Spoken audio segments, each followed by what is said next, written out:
से शुरुआत कर लेते हैं क्योंकि एमएसपी में अच्छी खासी बढ़त देखने को मिली है। अतुल जी, कैसे देखते हैं आप ये नंबर्स और इसके क्या मायने हैं बुआई के लिए और किसानों के लिहाज से? जी, गुड मॉर्निंग मनीषा जी।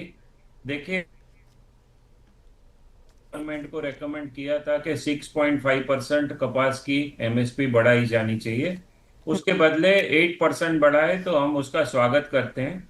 क्यों स्वागत करते हैं? क्योंकि अगर दूसरे क्रॉप की एमएसपी बढ़ी और कॉटन की एमएसपी नहीं बढ़ी तो फार्मर दूसरे क्रॉप पे शिफ्ट हो जाएंगे। तो अभी इंडस्ट्री भी समझने लग गई कि एमएसपी बढ़ना जरूरी है।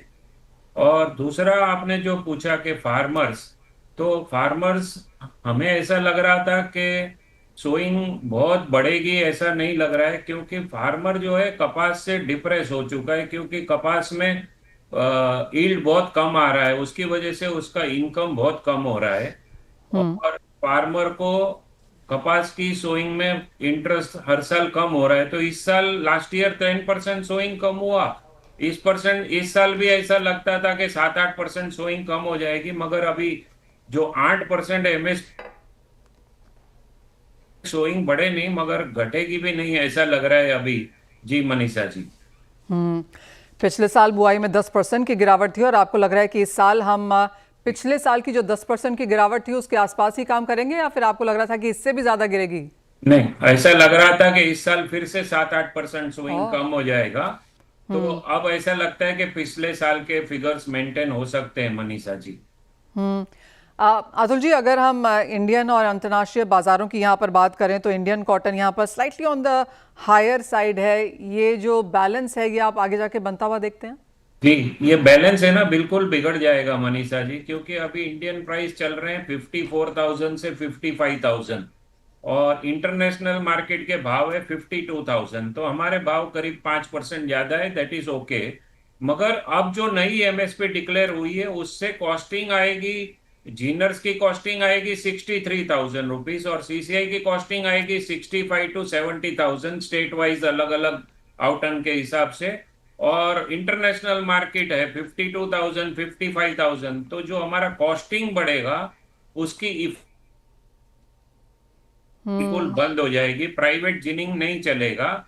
सब हम्म। गवर्नमेंट को ही जिनिंग फैक्ट्री दे देना पड़ेगा कि वो गवर्नमेंट ही चलावे करके, सीसीआई को चलाना पड़ेगा मनीषा जी।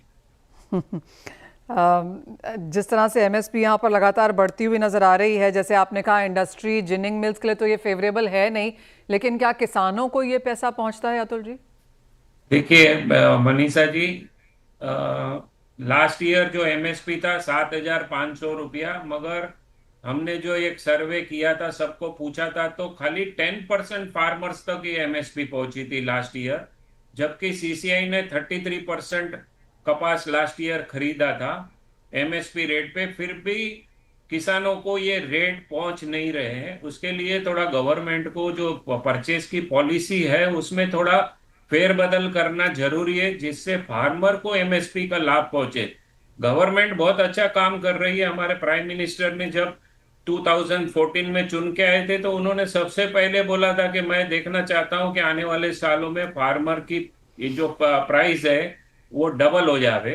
तो जब 2014 में उन्होंने टेक ओवर किया तब प्राइस था कपास का एमएसपी 4,000 रुपया और आज 8,100 है। तो ये प्राइम मिनिस्टर को धन्यवाद करते हैं इसके लिए। फार्मर को हेल्प करना बहुत जरूरी है मनीषा जी। मगर लेकिन अतुल जी, लेकिन जैसे आपने कहा कि एमएसपी सिर्फ 10% फार्मर्स को ही मिल रहा है, तो क्लियरली जो सरकार चाहती थी वो किसान उसका फायदा तो उठा नहीं पा रहे हैं यहाँ पर। तो किसको मिल रहा है ये एमएसपी? फिर क्या ये मिडिलमैन ही रह गए हैं जिनका फायदा है? क्योंकि ऐसे जैसे आपने कहा इंडस्ट्री को भी कोई फायदा नहीं है, इनपुट कॉस्ट बढ़ती हुई नजर आई है। जी, देखिए, नेशनल टीवी पे सब कुछ नहीं बोल सकते मनीषा जी, मगर गवर्नमेंट हमारे को पूछेगी तो हम जरूर सुझाव देंगे कि फार्मर को इसका लाभ पहुंचे, उसके लिए क्या करना जरूरी है। वो हमारे को अगर गवर्नमेंट पूछेगी एज ए स्टेक होल्डर, हम जरूर बताएंगे कि क्या लैप्स है इस पॉलिसी में और क्यों फार्मर को इसके रेट नहीं मिल रहे हैं। मगर एक चीज टीवी अच्छा पे है कि अतुल जी। जो एमएसपी के होने से मनीषा जी कपास के भाव जो है ना वो हम्म। स्थिर हो गए। वो बहुत जरूरी एक स्टेप था कि 7,500 की एमएसपी थी तो फार्मर को उससे 10-20% कम रेट मिला, 6,800 रुपये का रेट मिला। मगर हम्म। ये बाजार रुकता हुआ अटक गया, वो बहुत अतुल जी, जैसे आपने कहा, आप यहाँ पर सरकार को ज़रूर 2-3 चीज़ें बताना चाहेंगे जिसकी वजह से जो पॉलिसीज़ हैं जो अच्छी बन रही हैं लेकिन लास्ट माइल तक वो पहुँच नहीं पा रही हैं, तो जी क्या वो 2 चीज़ें हैं जो आपको लगता है सरकार को इस वक्त यहाँ पर देखनी चाहिए? देखिए मनीषा जी, नेशनल टीवी पे बोलना ठीक नहीं है, मगर अगर गवर्नमेंट हमारे को पूछेगी तो हम जरूर, हमारे पास सुझाव हैं कि क्या सुझाव वो एडॉप्ट करे जिससे फार्मर तक ये लाभ पहुंचे। जो गवर्नमेंट चाहती है कि किसानों को इनकम डबल करें, तो कब वो किसान तक पैसा पहुंचना बहुत जरूरी है एमएसपी का, और टाइमली परचेस होना चाहिए जिससे किसान कपास की खेती से जुड़ा रहे। नहीं तो किसान बहुत डिप्रेस हो चुका है। हमारी यील्ड जो है वो ब्राजील के कंपेयर में 1/5 है। जैसे हमारी यील्ड है 430 किलो और ब्राजील की यील्ड आ रही है 2000 किलो, ऑस्ट्रेलिया की यील्ड आ रही है 2400 किलो। तो सिर्फ एमएसपी बढ़ाने से फार्मर को लाभ नहीं होगा, फार्मर का प्रोडक्शन बढ़ाना भी एक बहुत जरूरी है मनीषा जी।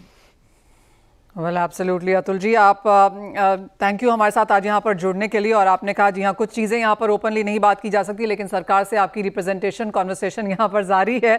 लेकिन जैसे जैसे आपकी वो बात होती जाएगी हमसे ज़रूर बात करते रहिए, बताते रहिए कि क्या यहाँ पर कॉन्वर्सेशंस है। जैसे कि बात की गई कि 8% यहाँ पर कॉटन की एमएसपी बढ़ी है लेकिन सिर्फ 10% किसानों को ही इसका फायदा हुआ है। और जहाँ तक ईल्ड की बात है, और जैसे अतुल जी हमें वहाँ पे बता रहे थे, काफ़ी डिस्मल है। भारत में 500 किलो भी नहीं है और ब्राज़ील, ऑस्ट्रेलिया जैसे देशों में 2000 किलो है। तो क्लियरली काफ़ी बड़ा डिफरेंस वहाँ पर आता हुआ। मिलिए तो